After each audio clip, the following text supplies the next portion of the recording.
the Changing Times, Changing Worlds radio is bringing you Otherworldly, the Wednesday show. Mercury, Hermes, Tehote, other wisdom powers and spirits will enlighten and enliven your night. And with your host, Chipacon, that's me, and our guest, Ellen Evert Hopman, and the magic of flowers. I had a request in the chat to have a show about the magic in flowers, and I hope that lady is has come back, because my immediate response was I called Ellen, and Ellen is an herbalist. She's an author. She's a druid. She has put out both fiction and nonfiction books. The fiction is fun. The nonfiction, well, her Tree Magic, Tree Medicine is a classic. Unfortunately, we were not posting to Facebook and recording last Samhain when she talked about the Sacred Herbs of Samhain, but she is here to talk about Sacred Herbs of Spring, the companion volume to that. And I'm so excited to do it. So please, and there it is, there's the book. I'm going to now put her on the big thing, pin video. There we go, because you're the exciting person. So did I forget to mention anything else that is pertinent when I was introducing you? Well, I live in Massachusetts, and so I'm fairly local. My website is just elleneverthopman.com. You can see all my books there. Yeah, my schedule of classes, I have another class coming up this weekend. You know, I have a lot of classes, and they're all Zoom classes now, so you can easily travel anywhere and take workshops. If you go to my website, there's a calendar on there. Bookstore and blog, yes. And you can study Druidism at tribeoftheoak.com, where I am current Archdruid. And we have a very nice training program. Most people take usually 3 to 5 years to do the training. It's very in-depth, Celtic Reconstructionist, the real stuff. It's not made up woo-woo. So anyway, is the person here who wanted to know about the flowers? I can't tell, because we put it on Facebook Live, and we don't know who's watching that way. It's both on the Zoom and the Facebook Live. So, okay. So makes it a little bit, so we often don't know how big the audience is. Oh, well. Well, okay, so I've been out in the garden for the last few days. We've had incredibly nice weather, lots of sunshine, and usually around this time of year, it's uncontrollable. I have to get out there and get my hands in the dirt. And I've started ordering cedar, arbor vitae, thuya trees, because I use them in my salves, my herbal salves. And I'm going to plant 2 of those, and the crocuses are up, and what else? I've just been raking tons of leaves, and I got rid of the last of the snow yesterday. So that's where we're at. It's just, spring is just beginning, and all around here, the maple sugaring is going on. And the Canada geese are back. That's big news. At the local pond, I saw them. So that's what's happening. And anyway, this book, The Sacred Herbs of Spring, was originally called The Sacred Herbs of Beltane, to go with The Sacred Herbs of Samhain, which is the other book. But the publisher thought that The Sacred Herbs of Spring would be more Muggle friendly, so they changed the title. But it is very focused on Beltane, and I have Beltane rituals in here. And then I have sections on herbs of purification, ritual herbs, herbs of protection, ancient Roman lore, fairy lore, you know, everything to do with May Day, Celtic, Beltane, rituals, different kinds of elves and fairies, of course, herbs for love and fertility and abundance, all the thing, and they're all the plants that are coming up in the spring. The Sacred Herbs of Samhain was more focused on roots because in the fall, that's what you harvest. You harvest roots. And with each herb that I discuss in both books, I give the medicinal properties with lots of cautions. I also give the magical properties, and I also include a recipe. So you can learn the magical properties of the plant and then cook with it, which is another way of, you know, it's kitchen witchery, basically. It's a way of bringing magic into the home. You don't have to tell people what you're doing. You can just, you know, concoct a brew and serve it to your family, or you can tell them what you're doing. And it's an interesting other dimension, more than in my other books. In my other books, I didn't really get into cooking so much. In these two, I have tons and tons of recipes. But since you guys were asking about flowers, I have lots of edible flower information in the book. And so I just thought I would go through a few of the flowers that you find in this season. Maybe not quite yet in New England, other than crocuses, there's not a whole lot. But in a few months, all these things will be available more towards Beltane. And if you have any questions, please raise your hand. I can't see Henry, I can't see Helga, I can't see Martha, but you know, if you don't want to be visible, then put the question in the chat and hopefully Chipicon will convey. Okay.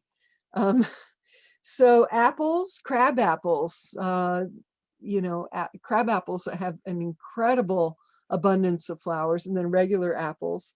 Apples are, everything about the apple tree is magical. So they're a tree of love. And why? Why is it a tree of love? If you want to do love magic, you use an apple wand, or you use apple scented oil. Why is that? Well, if you think about apples, the fruit of the apple, it's this large, sweet container that cradles these little tiny seeds. And the seeds are like the babies, they're the embryos, and they're surrounded by this huge cushion of sweetness and love. And also apple trees like to be low to the ground because they want to be fed upon, they want to be trimmed. They like it when deer nibble on the branches. They're happier when humans trim the trees. You know, they don't like to have all kinds of suckers and extra branches all over the place. So they actually like people. They count on us. And so if you want to do love magic, there are a bunch of things you can do. There's only a few weeks when the fresh flowers are available, but the flowers are edible. So you can float them in a ritual cup. You can sprinkle them on cupcakes. You can decorate cakes with them. You can use the apple itself to make I have a recipe for Waldorf salad. It's a way of incorporating apples. So that's apples, celery, walnuts, and honey mayonnaise dressing. But just know, when you serve that salad to somebody, magically you are giving them apples. And I mean, there's just a lot of lore. In Celtic tradition, there's the woman who appears with the apple branch that has flowers and fruit on it. And the story is that there were these warriors, and they were in the fort, and everything was locked, the doors were closed, and all the windows were barred, and everything was shut down. And all of a sudden this woman appears, kind of like Star Trek. She beams down, you know, and appears in the middle of the gathering, but she's holding the apple branch, so they know that she came from the other world. So and then of course when King Arthur dies, where does he go? He goes to Avalon or Avaloch, which is the Isle of Apples. The Summerland is the Isle of Apples, because in the medieval mind, they couldn't imagine anything sweeter or more wonderful than a whole island of apples. And because they had very few sweets, you know, they had honey, plums, cherries, and apples, and that was it. That's all they had. So apples were the equivalent of a chocolate bar for us today. So if you want to do magic with apple blossoms, and again, when you're working with nature, you have a small window, you know, with any particular plant, whether it's the berries, the leaves, the flowers, the root, whatever, there's always a small window. So you have this just a couple of weeks when you can get the apple blossoms, and you can float them in the bathtub and you can bathe with the apple blossoms. Or you can take, you can do candle magic. So for love, you want pink. For passion, you want red. Kind of obvious, but you smear honey or apple scented oil on the candles and then roll them in the fresh apple blossoms and then burn them. So again, there's a whole bunch of stuff, a lot more in the book, but that's just a taste for apple blossoms. So anybody have black locust trees in their neighborhood? Yeah, they have a gorgeous scent, don't they? Jenny, are you raising your hand? No, I'm trying to adjust my lights here. Sorry. Okay, I thought you were saying, okay, black locust, if you can find a black locust, they have the most incredible scent. You can actually make ice cream with the flowers, but you can also make a syrup with the flowers and sugar and lemon juice and add sparkling water and make a cordial. Are you aware of any bits of, I'm sorry, there was a question, Chipicon.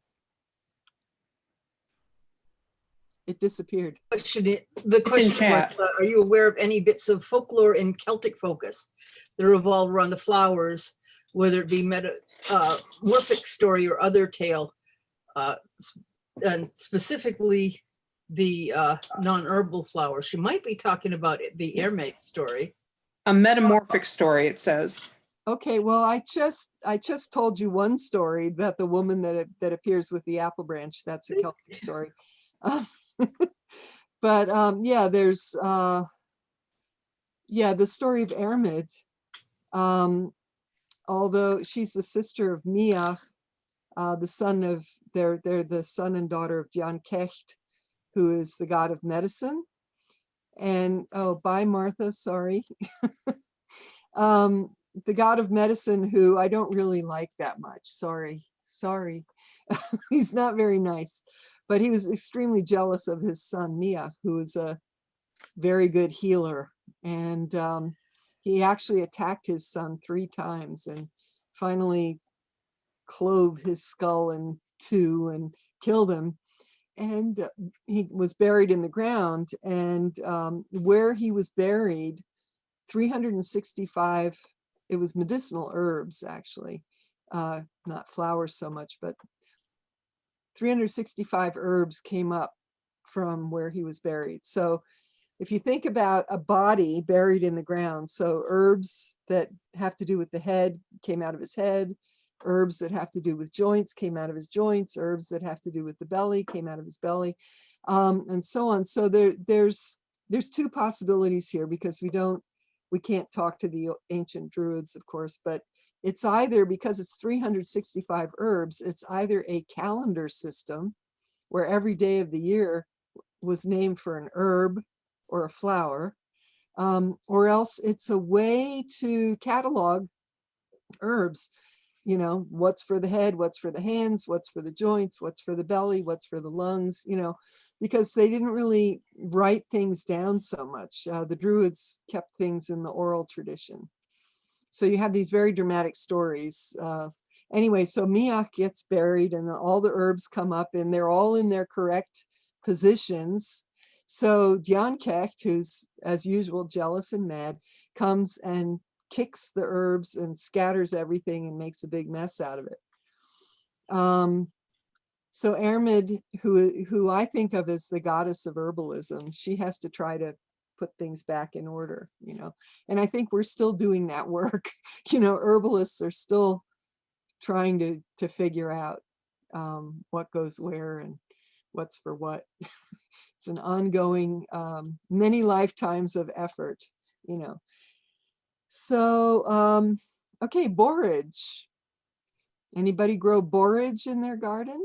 Beautiful little blue flower. I love them. Well, borage, I borage bring courage. That's a medieval saying, and borage gladdens the heart.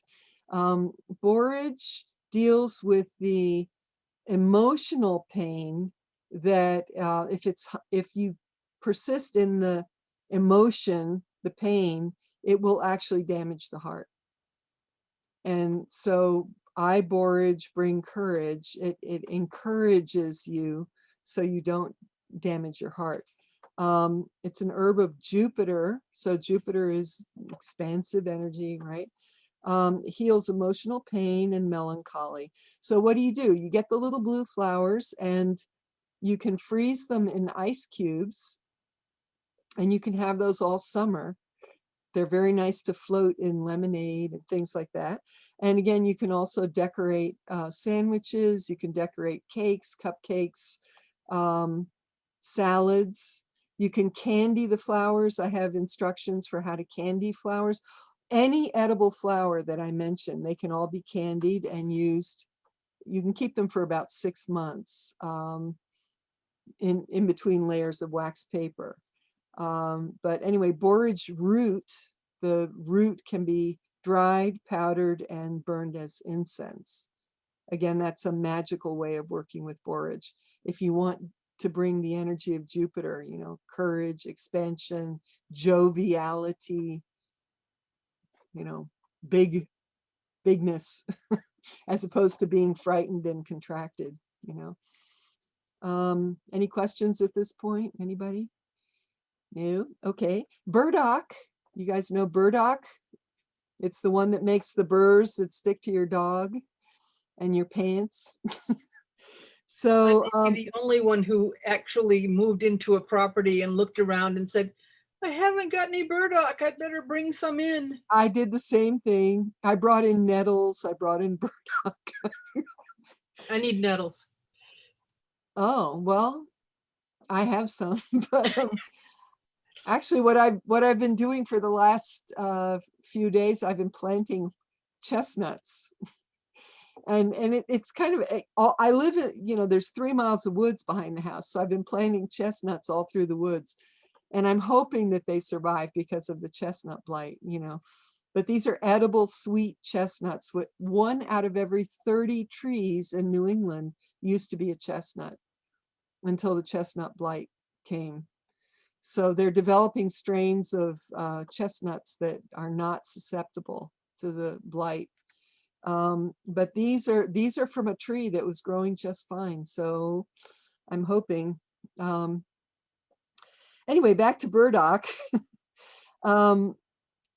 Now, anything that has a thick root, like dandelion, burdock, thick fleshy root, it has underground she energy. The she are the fairies, right? It's the fairy realm. Obviously, the plant is looking down. It knows how to deal with things in the underworld. That's where the she are. That's where the ancestors are. So if you want to do deep work with the she realm or ancestor contact, you make a nice necklace. You take a root, a dandelion root, angelica root, burdock root, whatever, and you chop it up into little sections, and you put a needle and thread through there, and you make yourself a necklace.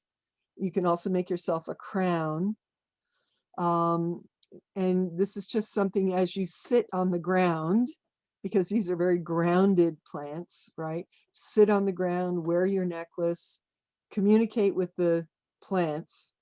And so burdock, you can use it in amulets. You can make washes So you could wash the floor for protection and healing. You can also eat it. You saute it with carrots and hot pepper. That's a classic. And then in Japan, they call it gobo. They actually make sushi out of burdock. And then you can make burdock tea. I mean, again, in the book, I give at least one recipe, sometimes more than one, for each herb that I discuss. Okay, chickpeas and beans in general. Beans represent money, especially golden things like chickpeas. And if you want to attract money, you can make yourself a meal with cornbread, which is golden, which represents gold, and chickpeas or fava beans, or some kind of bean, which represents coins, and then greens like spinach, collard greens, anything green, which represents green money. And then also I give little ideas for things to chant while you're cooking. So while you're making the cornbread, you're literally chanting a spell. This is real kitchen witchery. Chickweed. Yes, focusing your intent. That's the whole point of the chanting. It's visualization and focus.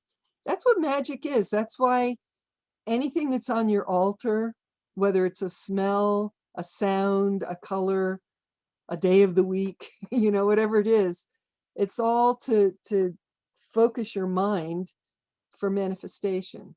It's just the more detail you have, that's what ceremonial magicians really get wrapped up in, that kind of stuff. I'm too casual. My hands are usually dirty from carrying rocks and digging around in the garden, but that's what all these things are. That's what all these things are. But anyway, chickweed, I have a lot of chickweed in the garden. That's an herb of the moon, and it attracts new love, and it also makes an ongoing romance happy and faithful. So what you can do is you can take a sprig, a nice, how in restaurants they'll decorate the plate with parsley on the side. Well, you can decorate your lover's plate with chickweed on the side to make them happy and faithful. You can also soak in a bath of chickweed. You could throw in something like rose petals. We all know rose, right? That's the classic love herb. Or orange blossoms. That's another classic love herb, although we don't really have orange blossoms in New England. But if anybody from Florida is watching, you probably have orange blossoms. The smell of orange blossoms is incredible. Have any of you ever smelled orange blossoms? The only time I did, I was in Italy, in Taormina, on a full moon night, sitting on the balcony, and there was jasmine in full bloom growing up the sides of the hotel, and there was a garden of oranges right below me, below the balcony, and they were in full bloom, and it was just crazy. Yes, orange blossoms are that's why they're an herb of love. Or if you had orange blossoms and roses in your bouquet, that would be a love spell right there. You can also make a spirit bag. Spirit bags are just, it's pretty obvious. You pick the color. So say you wanted a love potion, right? So you're going to make your spirit bag of pink or red. If you're doing it for money, you're going to make it green. If you're doing it for spirituality, you're going to make it blue or purple. It's pretty obvious, or white maybe. But if you make a spirit bag to attract a lover, you could put fresh chickweed in there, and then you add a little bit of cinnamon. And why do you put cinnamon? Because you want some spiciness, right? You could add a little piece of pink quartz, because pink quartz, just like the pink candle, just like, pink flowers, whatever, that's all love. or if you had a ruby, that would be really intense, or a garnet. That would be more passion, right? And you could also put some rosemary. Rosemary is actually a substitute for rose. You can do both. And some chickweed, and make yourself a bag. Excuse me, I had to cough. Okay, how are we doing? Any questions, problems, complaints? Okay, white clover. There's white clover and there's red clover. Now the fairies love clover. So if you have a fairy altar, which I hope you do, you can have it out in the garden, you can have it on the balcony, you can have one in the house, you know, but the fairies love clover. But the white clover is an aid to breaking curses, and it also multiplies wealth and enhances love potions. So you could throw some of that in your spirit bag. You can use it in the bath. You can make, again, a wash for the house. And you can wash down the floors, even the windows, to increase wealth and drive away ghosts. Think of the white chickweed. I mean, the white clover driving away ghosts. Now, clover blossoms are quite edible, and you can put them in sandwiches. You can float them in soups. You can put them in salads. Again, you can decorate cakes. You have to excuse me. I think I had COVID last January, and I still have a cough. Never quite went away. Okay. Dandelion. I mentioned dandelion in terms of the roots, in terms of getting in touch with the she realm, the underworld. Now, Culpeper, Nicholas Culpeper, who's a very famous herbalist, he said, dandelion openeth the passages. Okay. And he means that on a physical level, but also on a mental level, emotional level, and a psychic level. So the petals and the roots can be used in teas to enhance psychic ability. And again, the color gold, like the golden cornbread, like the chickpeas, you know, gold, it attracts luck and happiness. You can place a cup of hot dandelion tea by the bed to summon spirits, if you want to do that. So when you're getting ready to go to sleep, you put a cup of hot dandelion tea on the bedstand right next to you, and hopefully dream of something. The yellow petals are the edible part, not the green sepals that are underneath. That's bitter. The stem is bitter, but the petals are loaded with calcium, and calcium is, of course, very good for the heart and for lots of other things. But you can sprinkle the yellow petals right onto a salad.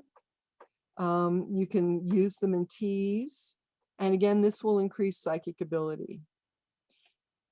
Right. The stem has a latex. The dandelion is sacred to Bridget. And the reason it's sacred to Bridget is because of that latex, that white milk. And she's more or less the patron goddess of mothers in Celtic thinking, you know. And of course, the leaves are very, very edible. In the early spring, they are very nice in salads, fresh and so on. By late summer, they get pretty bitter. So you could gather them in the early spring and freeze them for later, or just eat them when they're ready. That's a nice way to do it. And the way they do it in France, you know, dandelions are available in supermarkets now. You can find these huge dandelions. But the way they do it in France is they put a basket upside down over the dandelion so that it's pale green and delicate. You know, it never gets that bitter.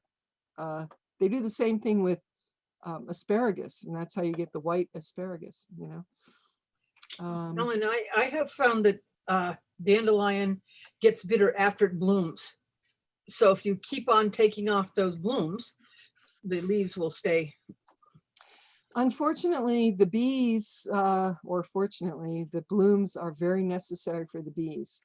Mm. So this is not a good time to be, Well, I only eat the dandelion leaves before they bloom. I don't prevent them from blooming. right. I just don't eat them later. Well, it's one of the first plants that the bees have in the spring. So it's very important when they emerge, they need the dandelions. So all these crazy, the golf courses and lawns, the chem lawn and the raid and when Roundup or whatever the poisons that they're using, it's just nuts. That's one reason why the bees are having a really hard time. So don't touch the dandelions. Let them grow. So then Forsythia, does anybody have Forsythia? That's an herb of spring. Okay, those aren't, at least around my house, they're not out yet, but again, it's yellow. It's an herb of the sun. It bestows courage. Also promotes mental, physical, spiritual, and emotional growth. Very expensive. Blooms in the very early spring. It's one of the first plants to bloom. And because it's an early spring bloomer, that means it's very quick to get out there before anybody else. It's used to jumpstart projects.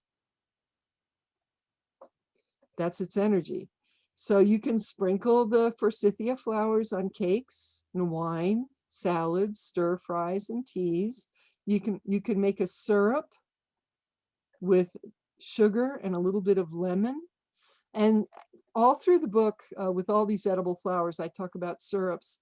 The beautiful thing about the flower syrup is once you make it, all you have to do is add sparkling water and you have a floral soda, or you can add vodka and you have a nice floral cocktail. And I've been working a lot with trees that way. In the early spring, and I'll be doing this in a few weeks, as soon as the hemlock trees are put out their first new growth, and you can tell because it's this lima bean green on the tip of the branch. You ever notice that? You take that new growth, just the inch or no more than an inch or two. I usually go out in the woods with a basket and I fill the basket. I get the new growth of the hemlock trees. I get new growth from pine. I keep them separate. You can do it with spruce. Just don't do it with yew because that's poisonous. But you gather the tips and then you put them in a jar with vodka. You just barely cover it with vodka, and then you add just a little tiny bit of raw honey and you let it sit for about 6 months. And then you just get this gorgeous, this beautiful liqueur. People, like last Christmas, I gave it to people and they said, "Oh, this tastes like a forest," because it's pine liqueur or hemlock liqueur. It's gorgeous. But again, that you just have a few weeks in the spring when you can do that. You have that window. But back to the Forsythia, you can use it in stir fries. Lemon balm. Anybody have lemon balm in your garden? That's a great plant. It's actually antiviral. It's a plant that if you get the flu, it helps you to relax, and it's antiviral. But lemon balm is an herb of the moon, sacred to Diana. And, it helps you to relax. It helps you to sleep. So it's an herb that brings peace, prophetic dreams, luck. Again, it's yellow, right? Luck, healing, and also increases psychic powers. You can make lemon balm honey. And again, you can do this with you could do it with lilacs, you can do it with roses, any really fragrant flower. If you're working with roses, make sure it's a genuine old-fashioned tea rose that has scent. The kind that you get in the supermarket now has no scent at all. It's horrible. You know, you need an old-fashioned variety, but you just layer, you make a layer of petals and then honey and petals and honey and petals and honey. With the light, you can make lilac honey. You can also make lilac sugar. Again, you can layer flowers, sugar, flowers, sugar, flowers, sugar. And okay, yellow modern roses most still have their sweet scent. Oh, okay. But if you're making the sugar, the longer the sugar and the flowers sit in the jar together, the stronger the scent of the flowers will be in the sugar. So you just have to kind of sniff and taste and figure out what you want to do. You could do that with mint too. You could make mint sugar. In the colonial era, lemons were extremely expensive. Oranges were very expensive. Took 6 weeks to get one lemon across the Atlantic, you know. So they didn't waste anything, and they would chop up the peel, and they would do that with the lemon peel. So you can do lemon sugar, orange sugar, but again, working with the flowers, locust, black locust, if you had those, you could, and then you take that sugar, you can remove the flowers or leave them in, however you want, and then you can sprinkle that sugar on top of cupcakes, on cakes, use it in tea, you know. But what's really nice is when you're doing this, if you know the magical properties of the plant that you're working with, it just gives it one more dimension, you know. So okay, so the lemon balm honey, you let it sit for about a month and then strain it out. Oh, now I was just talking about lilacs. Okay, lilacs are sacred to Venus or Aphrodite, same goddess. Venus is the Roman version, Aphrodite, the Greek version. White lilacs belong to the moon. Lilacs, they don't last very long. They bloom for a couple of weeks. They're used for spells related to short romantic flirtations, which is right up Aphrodite's alley. So you can infuse the flowers in witch hazel extract and wear that to attract a new lover, but it's going to be a brief romance. Okay. The chickweed is going to be more for long-time friendship, but this is more, you know, just a fling. You can use it in love candles. So you can use the fresh flowers, or you can dry them for later. You roll your pink candle or your red candle in the lilac flowers. You can make an oil. You can soak the flowers in oil. You can use that in massage. The flowers have to soak for about 8 weeks. And this is all in the book. The book. Sacred Herbs of Spring, which you can find on Amazon. I would say at your local bookstore, but I don't know that local bookstores are open at this point. But the scent of lilac strengthens past life recall. So if you're working with ancestors, you can mix the flowers into cream cheese, and you can add them to cookie batters and scones and cakes, lilac scones, lilac cakes. One nice thing about, again, very fragrant flowers, if you have just a basic yellow cake mix, you can work the flowers into the batter. Or if you have like rose geranium is perfectly edible. I like to put the leaves, and if you want to get all Wiccan, you can put 5 leaves, you know, make like a pentagram at the bottom of the cake pan, then pour in the batter, and the heat will cause the scent of the leaves to rise through the cake batter. And then when you make the frosting, you can add a few drops of rose geranium oil to the frosting. And rose geranium has the same properties as rose. Rose oil is horribly expensive now. It's incredibly expensive. It's like $75 for an ounce of real rose oil, you know. If you're paying less than that, it's not the real deal, you know, but rose geranium is a nice substitute. Okay, so linden trees, also called lime or basswood, a tree of Jupiter and the sun. And if you have a tree that belongs to Jupiter and the sun, it's going to be very expansive, very courageous. You know, it deals with depression. It helps with melancholy, stress, anxiety, you know, blows all those things away. Also used for protection. You can eat the leaves in salads. Now, if you're using tree leaves in the spring, you can usually eat them when they first emerge and they're translucent, you know. By summer solstice, it's too late.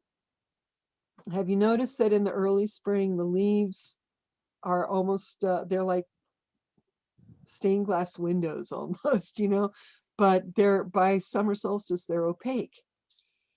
And that's because they accumulate alkaloids, which are plant poisons, which the tree does that to repel insects.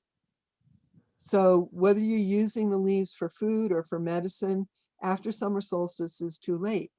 So if you're using these leaves, you got to do it in the early spring. But you can eat the leaves in salads. You can put the fresh or dried flowers into crowns. You could wear it as a crown, put it in wreaths, roll a candle, make a syrup, make honey, make tea, and so on. Mint. Mint is a classic for attracting wealth, money. And I always keep a bottle of mint bath gel, which I get at Whole Foods. So whenever I feel like my bank account is getting dangerously low, I take out the mint and I say, come on, mint, you know, help me. And I wash my whole body with it. And it seems to work. But mint is, you can make a mint oil. You can put it in soaps, body washes.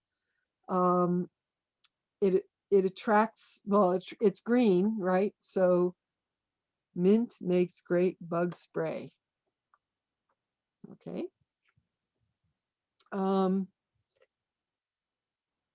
It brings safe travel.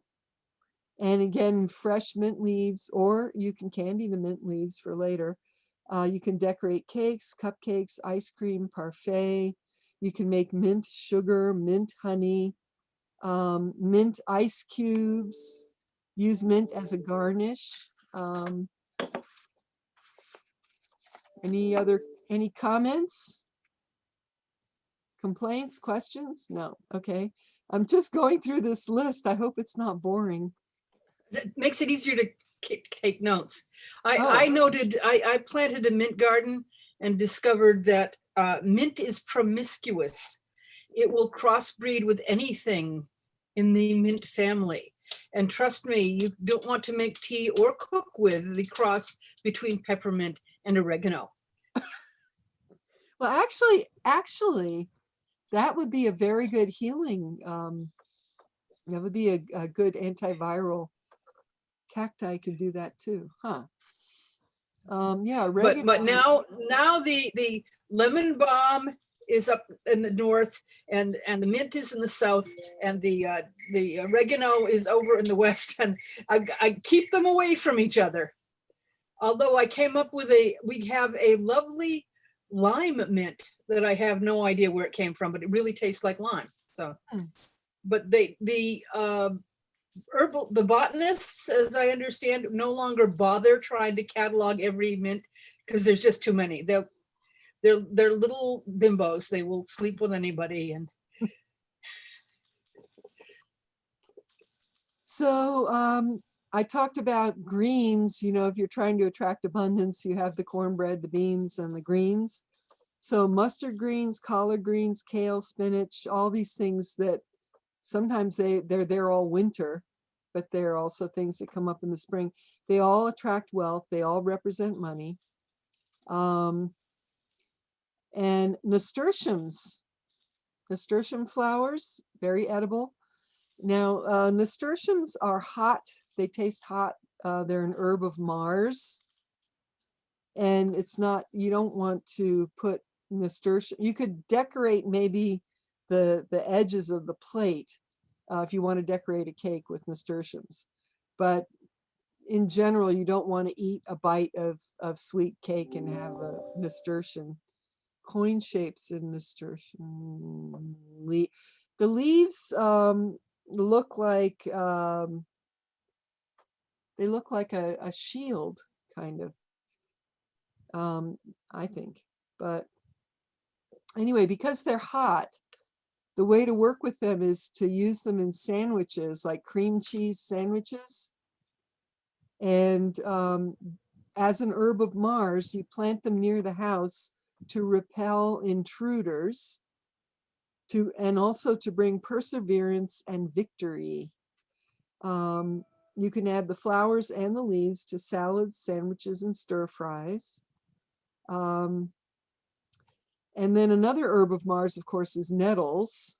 And you wouldn't want to decorate a cake with nettles, but you can make nettle tea, which actually to me tastes kind of like bouillon. But you could also add it to black tea well, it has a lot of iron and it's very warming. So people often get colds, although it's interesting now that we have COVID and everybody's wearing a mask, there's very little flu around this year. But normally at the change of the seasons, people often get sick in the early spring and then in the fall. Those are the two seasons. When you're going from winter to spring, people typically get sick. And when you're going from summer to winter, people typically get sick. It's because they don't dress correctly. In the spring, we have a few warm days like we just had, and everybody takes off their coat and they run around. I've seen people running around in shorts and t-shirts and so on. And before you know it, they get cold and they don't even realize it. You know, maybe they're out for a run and they're all sweaty and then they're cold. So nettles would be a very nice, they're antihistaminic. So if you have allergies, they help. But they also warm your body if you have a cold. We call it a cold it's a cold condition, right? So nettles are hot and they counter that. You can also Would this be good? I wanted to ask about spring tonics because I got a good case of spring fever right now. I'm like yawning all the time and can't focus. And so I know spring tonics were traditional. Well, what's a good spring tonic? Yeah, a really good thing to be taking right now is burdock root. And I'm finishing, once I'm done with my mushrooms, I'm going to start taking burdock root. You don't have Perdurable. Sorry? Legend of Living Thelema. Is that a Works complete? Yeah. Is that a question? Was that a question? That you, Arkenstone? I'm Bill? sorry, I forgot to put myself on Were you mute. talking? My apologies. Okay, so I'm always working Okay. on I'm always working on my immune system. I think now especially it's incredibly important, and I do different things. So right now I'm taking a combination of different mushrooms, and I'll be doing that when that jar is done. Then I'm switching over to burdock root. Burdock root is a blood cleanser, and it's a classic spring herb. And if you study Chinese 5-element theory, it deals with the wood element, which is spring, which is the liver. It cleans the liver, it cleans the blood. And this is the time, this is liver time. Oh, the fiddleheads. I don't think of them as a tonic. I think of them as a food. Do you think of them as a tonic? Well, I Fiddlehead? was thinking that they are also they're also anti-parasitic. We eat them pumpkin seeds in the fall, fiddleheads in the spring, Americans think we're so clean, but we are actually not it's an anti-parasitic, and I do that to our family twice a year because Yeah, if you have a dog or a cat, you've got worms probably, but I tend to think that fiddleheads, the first spring green, you need them. Yeah, nettles are like that. Also, they warm the body, they can make you sweat. They're also antihistaminic. St. Patrick's Day, I was making some colcanon, and before I started to bring it out to the potatoes, and the kids were, before you put that in there, I need some of that kale. I call it colcanon. Oh, Chipicon, you're frozen. Goodness. Uh-oh. I hope we haven't That lost. happens to her regularly. Have we lost her? Does that mean we've lost her? Not necessarily. Okay, so anyway, back to the nettles. Nettles are a really good spring plant. You can make a stir fry with nettles and dandelion greens. And then when the greens are done, when they're cooked, you can add egg for the last few minutes. And it just makes this beautiful stir fry. Catherine is the host now. Where's Catherine? Catherine Smith, are you the host? Okay. All right, plantain. Plantain is broadleaf plantain. We think of it as a weed, but the young plantain leaves are quite edible. You can eat them in salads. You can eat them in stir fries. It's an herb of Venus. It brings protection, strength, and healing. If any of you know about the 9 herbs charm, the old Anglo-Saxon 9 herbs charm. No. Well, it's either in this book or the Sacred Herbs of Samhain. I've got the whole thing in there. But plantain is one of the 9 herbs. Mugwort is another one. But thou way broad or way bread, over the carts traveled, brides bridled, So in other words, you could drive over it with a cart and it comes right back. But that's just a signature. That tells you how powerful the thing is, You can step on it, you can drive over it, and it comes right back. It doesn't care, So it's a great healing herb, for poultices. So it's all about strength, And then, of course, rose. Again, make sure it's a fragrant rose, not the genetically modified supermarket variety. But roses, of course, sacred to Aphrodite, Venus, love, lust, and passion. You can wear them in a crown. You can make rose oil, put the oil on your candles, pink for love, red for passion. You can float the petals in the bath. You can dip the petals in chocolate and eat them. If you have a nice, excuse me, a nice fragrant red rose petal, it has a white base. You have to remove the white base because that has no flavor.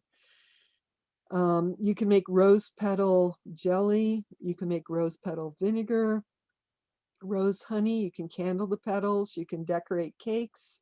You can decorate cupcakes. You can make ice cubes. You can float them in the ritual cup. And so you can make, did I say rose sugar? Rose geranium, which I mentioned before. Again, the rose geranium is very similar to rose. It's also an herb of Venus and Aphrodite. It attracts love, positive energy, aids in astral projection, and dream work. So you can make a spirit bag, probably with pink or red cloth, and carry it, put rose geranium in there, and carry it around to attract a lover. You can make rose geranium ice cream. I talked about cakes with rose geranium. You can make cordials, drinks. You can make rose geranium sugar, rose geranium cookies, rose geranium and berry jam. Mix it with blueberries or mix it with raspberries. And again, in the book, I give recipes for everything, with amounts. Okay, we have Jenny. Jenny had a question. Oh, Yes. I put in the chat a little while ago about my situation when it comes to growing or harvesting anything at home. Postage stamp lawn. The landlord lives upstairs and the dog uses the lawn.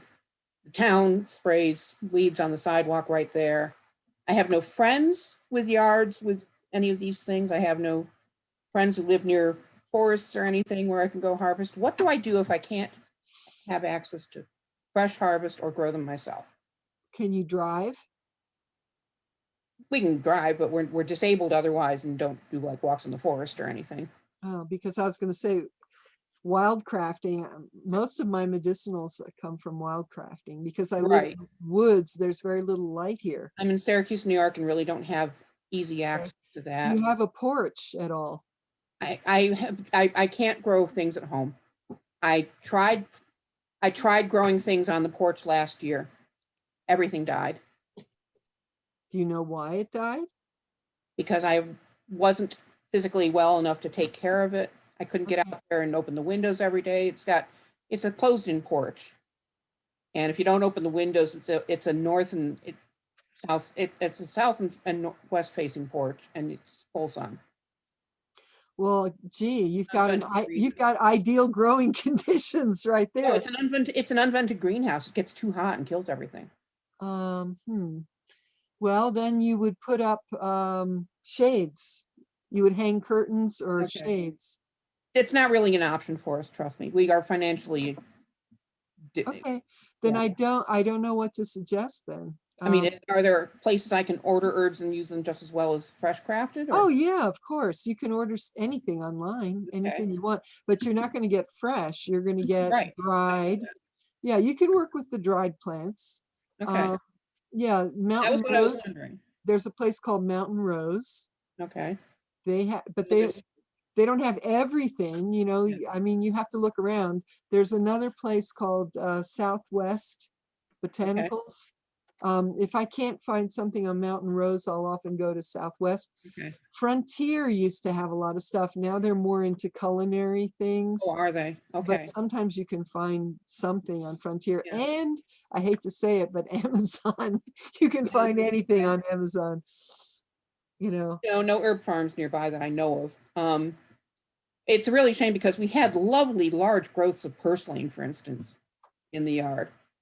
But I saw the town drive by on our postage stamp yard and spray the weeds. Yeah, you can't.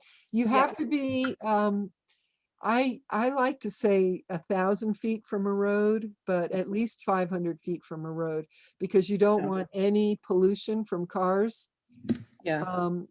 That's why you kind of have to go out in the country or be in the country, Yeah. But yeah, you can find anything. Oh yeah, Auntie Arwen's spices. Okay. But does she, Chipicon, does she have just plain herbs, or I thought she mixed everything with salt or sugar? Oh no. She has all kinds of weird stuff. It does lean toward culinary, but she has other things that you can use.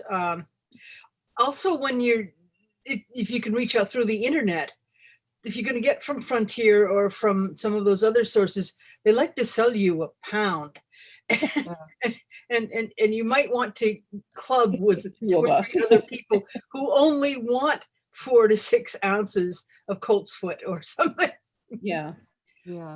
I wouldn't be without coltsfoot. I love coltsfoot. You have to be careful. Coltsfoot has the pyrrolizidine alkaloids. You don't want to use too much of it. No, but you only use it when you're sick. Oh, yeah, no, that's fine. Any of this anyway, that's I'm on an awful lot of medicine. So. Yeah, it's good for sinuses and stuff like that. Okay, thank you. Yeah, but you know, if everything else fails, go to Amazon. I hate to say it, but they have cornered the market on everything. I could not deal with the world without, I couldn't shop from Amazon because I just can't go out browsing in stores like I used to. Arkenstone's just put up the number for Azure Green. So Okay. They have herbs. uh, Azure Green has herbs. yes, they have a herb Herbs department. and teas. Really? I didn't know that. I think of them as books and magical supplies. Oh, Me man, too. I guess Than herbs. I used to know about the herbs. So I guess herbs are magical supplies. You Anyway, have mentioned wearing flower crowns or putting on a sprig of lilac. I know that in the Anglo-Saxon magic, which is the historic magic I know best, they when they Christianized, they said, oh, well, you can use teas and you can use infusions and you can put it on wounds, but you're not allowed to tie it to you. And so they don't use herbs magically, only use it medicinally. And they that was a big deal when they Christianized. And other than wearing them as, you know, as a corsage or a wreath, do you have any thoughts about tying plants onto you well, magically? yeah, I mean, in the book, I talk about wearing them a lot because a lot of books will say burn it as incense, but a lot of people don't want to be inhaling the Yeah. smoke, you know. So then you would make either a spurge with it, you know, make a tea and fling it around with a tree branch, ideally with leaves, you know, or you're going to wear it. You're going to, and around your neck. And that's what the spirit bundle is all about, you know, that you wear it around your neck, or you can wear it as a crown during ritual, or you could wear it as a belt during ritual, or you could put it on the altar. I haven't run into the only thing I know about Anglo-Saxon herbs is the 9 herbs charm. That's the, you know, I was just talking about that while you were frozen, I think. I lost my modem, went dead. Oh, Anyway, well, but yeah, I you're mean, the star tonight, so. well, but I have quotes in the book from ceremonial magic, from Eliphas Levi and people like that.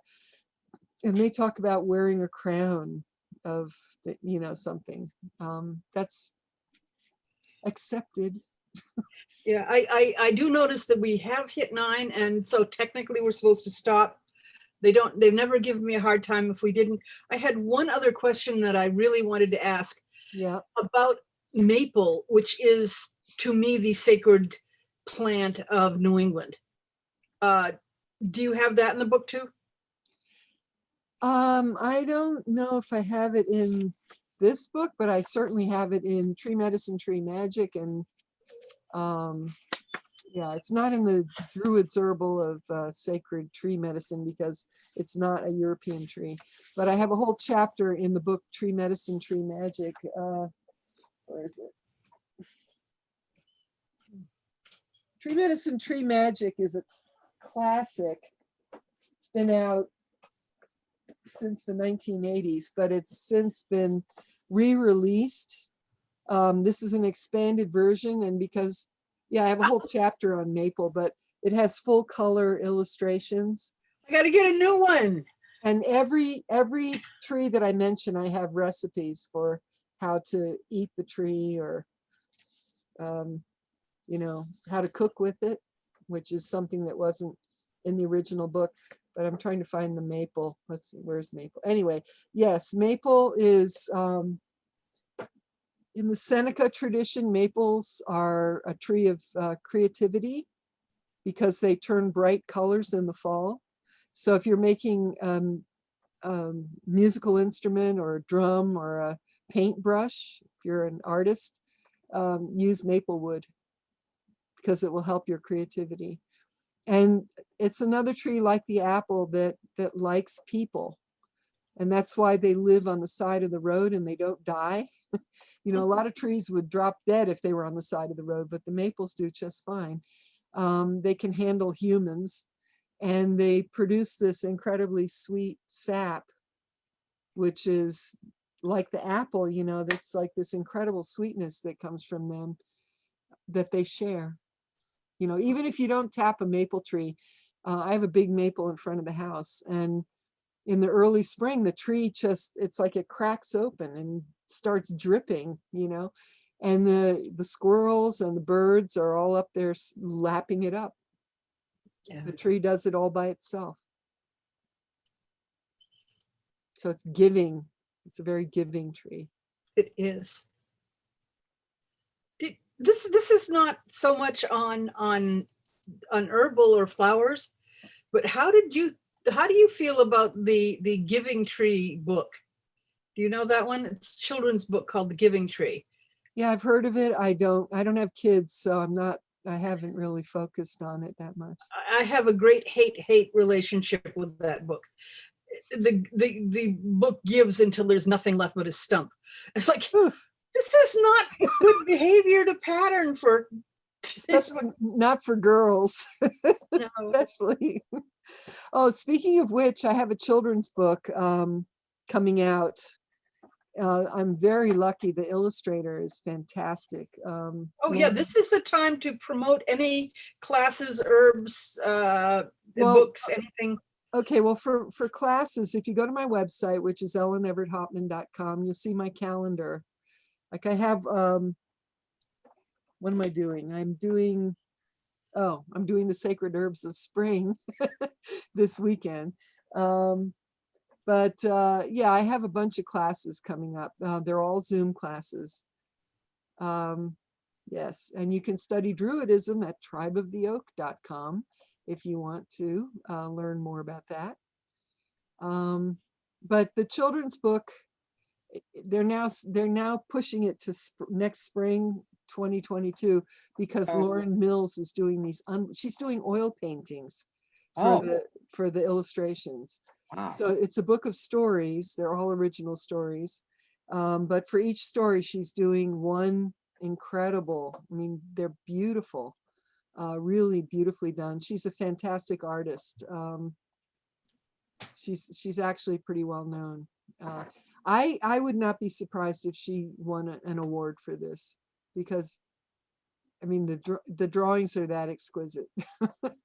Anyway, it's going to be a book of European, they're pagan stories, but don't tell anybody, because we want the muggles to buy it. But, you know, there's elves and fairies and traditional ancient European festivals. The stories, each story, it covers one of the festivals, you know. Nice. So. Cool.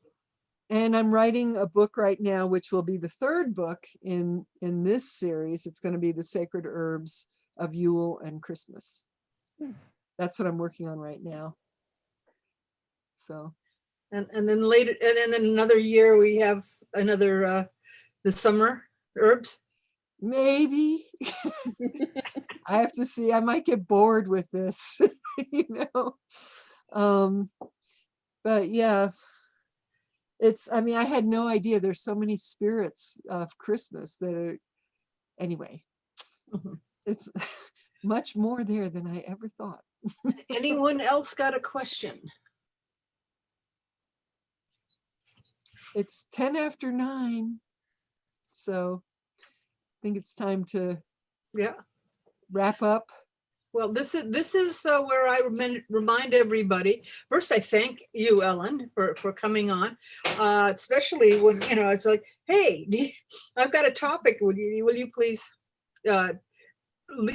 teach to the request?